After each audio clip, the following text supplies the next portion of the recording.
the greatest of all time. Who could you apply that to in Kagurabachi?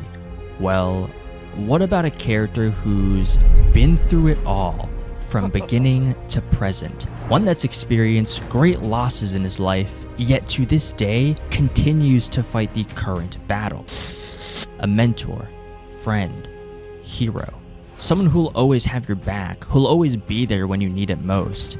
So, who is my GOAT in Kagurabachi, you may ask?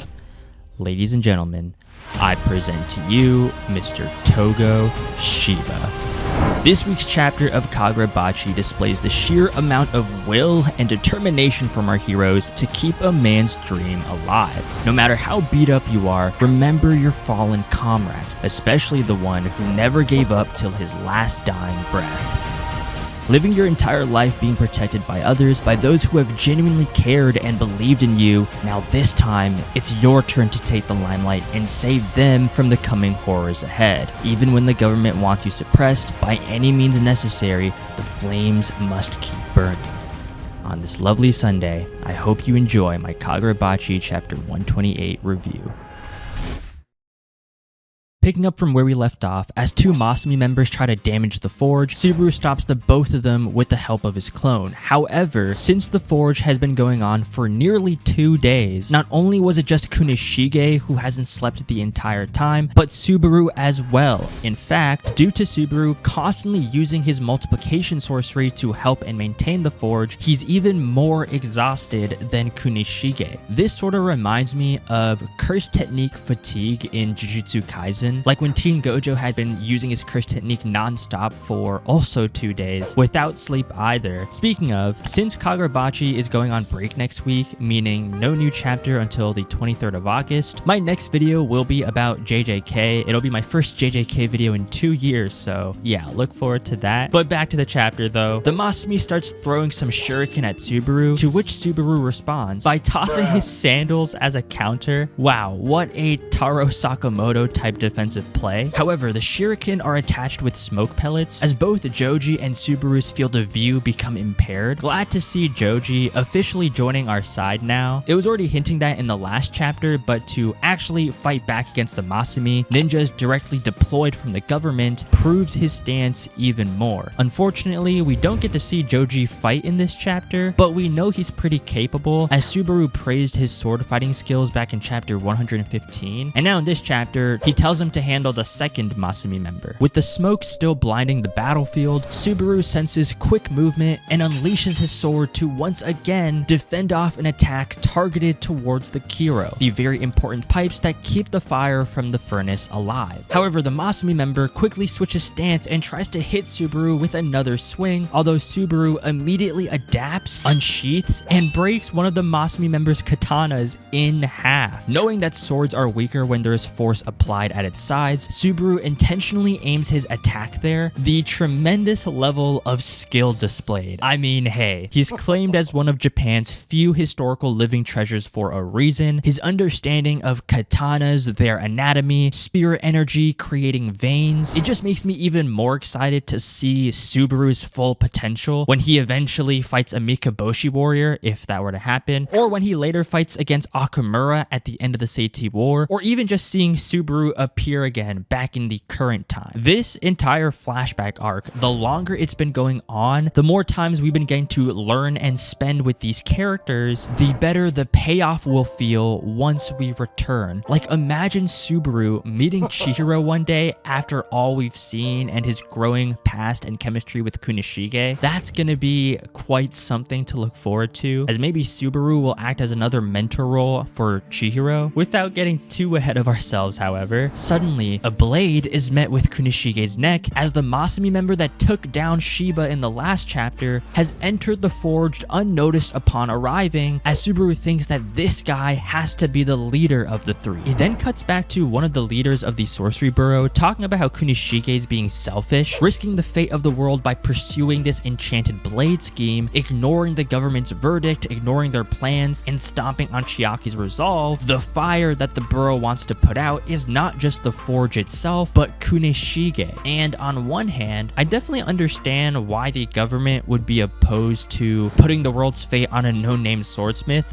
but at the same time, your other best option for combating the war is a 3-month-old baby from the Kagari clan. Also, Kunishige has already shown them how special his knowledge and eyes were pertaining to the Danseki. He may not have shown it to the actual leaders of the Sorcery Borough, but they never gave him a chance to prove himself in the first place. And even though Chiaki is willing to submit herself to the Mikaboshi, she's only doing this because that's what the Mikaboshi demanded, and so of course Chiaki will feel the need to comply since she wouldn't want to put others in danger. Chiaki is like already in an unfair position at that point, and we also learned in chapter 123 that the reason the Sorcery Borough could easily be fine with letting Chiaki go is because it actually suits the Soga clan's agenda, the main bloodline's agenda to be more specific, since they don't like how a minor branch of the family is inheriting the Soga clan's prophecy powers. In other words, the higher-ups and the Sorcery Borough, it's dirty. I think the Borough are the ones being selfish here, because when you have people like Joji and Hasumi who have actually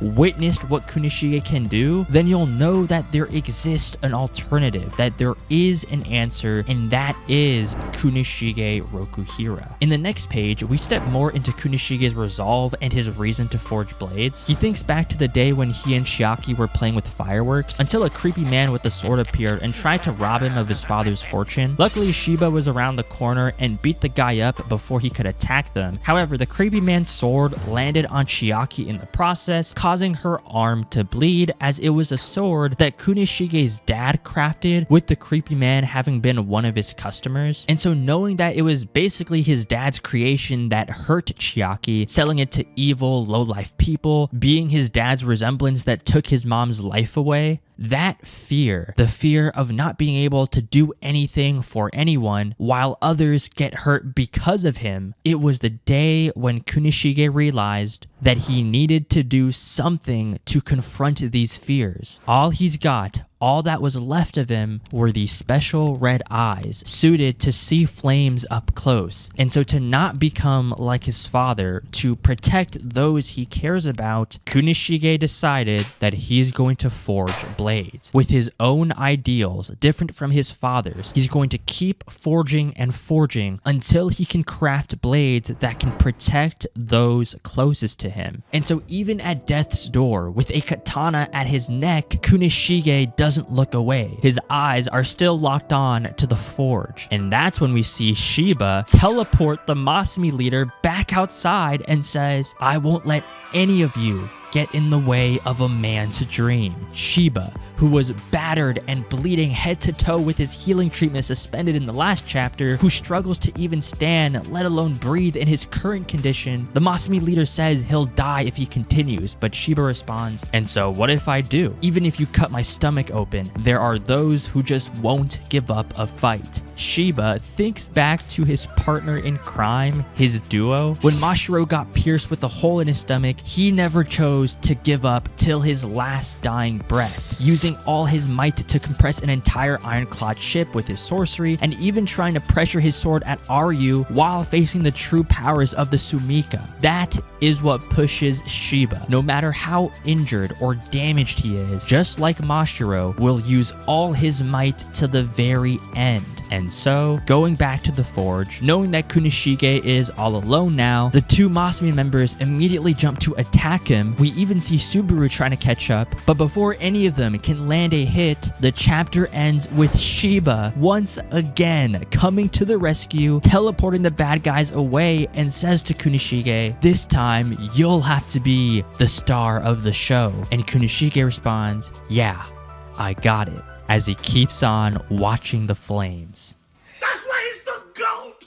The GOAT! Oh man, I did not expect this chapter to turn out in the way that it did. Considering what happened with Shiba last week, I thought Shiba was truly going to be out of commission, since suspending the effects of his healing treatment means that Shiba is close to feeling like the exact condition he was in after Irishima, and that said condition is 20 broken bones, internal injuries, bleeding head to toe, struggling to breathe and stand, yet it's remembering the loss of his fallen comrades, the sheer grit and determination from his partner that keeps Shiba going, that allows him to push through and fight back no matter what. And now that he's teleported the 3 Masumi members outside, I wonder if Shiba, if he has enough energy, if he's gonna teleport Joji and Subaru as well so that they can have the fight take place outside, because that's how I initially thought this chapter was gonna play out, seeing Subaru and Joji fight. And I mean, we did see Subaru flex a bit in the beginning of the chapter, but you know, see more of his abilities, see what he's capable of, see what his sand and bone one blade style could do, because that is still unrevealed to us. Or maybe in the next chapter, the forge might be done or close to being done, since Subaru did mention that we are in the end game of the Tatara smelting process. And then with Shiba in the last page of the chapter saying that it's Rokihira's turn to be the star of the show, I wonder if that indicates that, like, yeah, we're almost done proving, showing to these guys and the government that we can smelt the Dainseki, process it so it can be forged. Let me know what you guys think in the comments. Will there be more fighting in the next few chapters, or will the forge process be done as soon as the next one comes out? Like I said earlier, there will be a break next week, so we won't know until the 23rd of August, but don't fret, because I will have a JJK and Kagurabachi video, 2 videos, to fill in the week void, so stay tuned if you're interested. As yeah, with all that being said, thank you so much for watching another one of my Kagurabachi chapter reviews, and I'll catch you guys in the next one. Peace.